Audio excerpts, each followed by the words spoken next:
Hey Canucks fans, welcome to Clay's Canucks commentary for Thursday, August the 1st.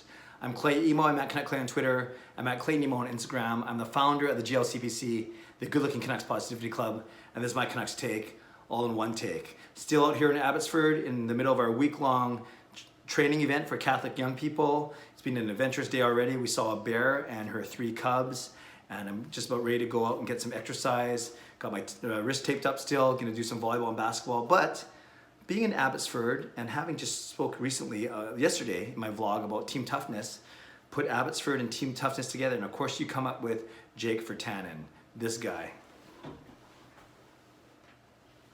Actually, I have no clue you can even read that off the back of my shirt, but yes, I'm wearing my Virtanen t-shirt right now to go work out.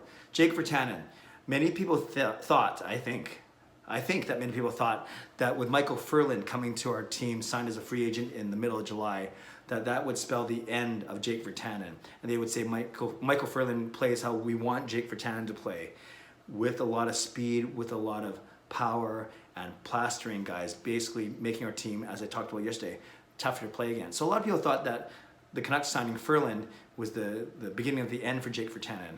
But I would dare argue it's quite the opposite. I think this could be the best thing to happen for Jake Virtanen. And if we basically agree that Micheal Ferland will play in the top 6, along with Pettersson and Besser and Horvat and JT Miller, and for argument's sake, Tanner Pearson, who had some chemistry with Bo Horvat last season. Let's say that's the top 6.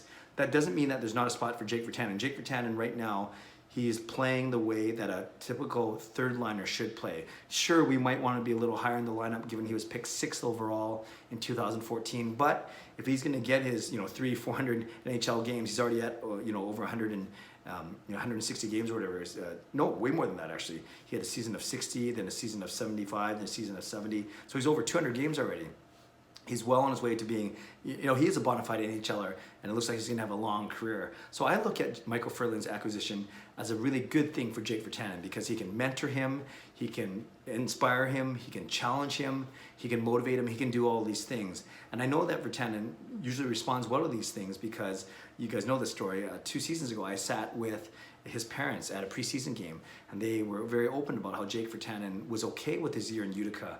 He was being mentored by Darren Archibald at the time, and Travis Green was the coach down there. And they said, yeah, sure, Virtanen would love to stay in the NHL, especially after his rookie season, but we know he only played 10 games for the Canucks, and they sent him down for the rest of the season in Utica, and he had a really good year of learning, of growing, of maturing, and learning what it meant to be a pro under guys like Archibald and Green. Then he comes up, he had 20 points last season in 79 games, and he improved, or 75 games, and improved from 20 to 25 points last season, 15 goals and 10 assists, playing in just 70 games. So over an 82 game season, extrapolated, that's a 29 or 30 point pace, and that's what you expect from a third liner. Yes, we do want him to play higher in the lineup, but he might not even have to.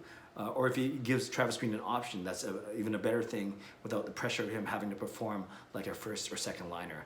So we know Jake Virtanen has a wonderful, a very tantalizing skill set of power, of speed, really fast skater, of skill, of hands, good hands, wicked snapshot, really good shot, and the ability to hit. He hasn't put it all together yet, but he's only 22 years old. He's turning 23 in the middle of August, so he's still a young player, and I have never ever said that we should give up on him. I've never ever said that we should trade Jake Virtanen. He's one of my favorite players, and I do think with Micheal Ferland coming in for the next 4 years, he's going to help Jake Virtanen become an even better player. And then Virtanen's going to be hitting his prime at 25, 26, and 27. And it would be amazing if we had a team of Micheal Ferland lined up on one wing and Jake Virtanen on the other, or put them on different lines, and you always have someone out there who's going to strike fear in their opponents. And Virtanen, we know he's got a strong skill set. I would start to rattle off all his great attributes. The one thing that some people knock is his hockey IQ. That doesn't mean he's not smart, but is he smart enough? Is he creative enough? Does he think the game fast enough to play with guys like Pettersson, especially, and maybe Besser, or even Quinn Hughes on the back end? Not that Virtanen's a defenseman, but meaning will they be able to get on the same page? So maybe that's why a third line role is a perfect fit for him. And you look at the third line, whether it's Brandon Sutter there, because Adam Gaudette can still be sent to Utica without waivers, or whether it's Adam Gaudette, if you put Jake Virtanen on the third line as a right winger, what I'm really interested to wrap up this video is talking about who would be an ideal partner for him on the left side. And to me, I see 2 guys. It's either going to be Sven Berchi or it's going to be Josh Levo. Sven Baertschi's kind of being like the forgotten guy, right? He barely played anything last year because of his concussion issues, but it sounds like he's coming back to training camp fully healthy. And Sven Baertschi's another guy who we could argue could push for a top 6 role. But let's say he doesn't unseat Miller or Pearson or Ferland up there. Then you have him on the third line, and that's a really nice mix if you have Baertschi on one side and Virtanen on the other side.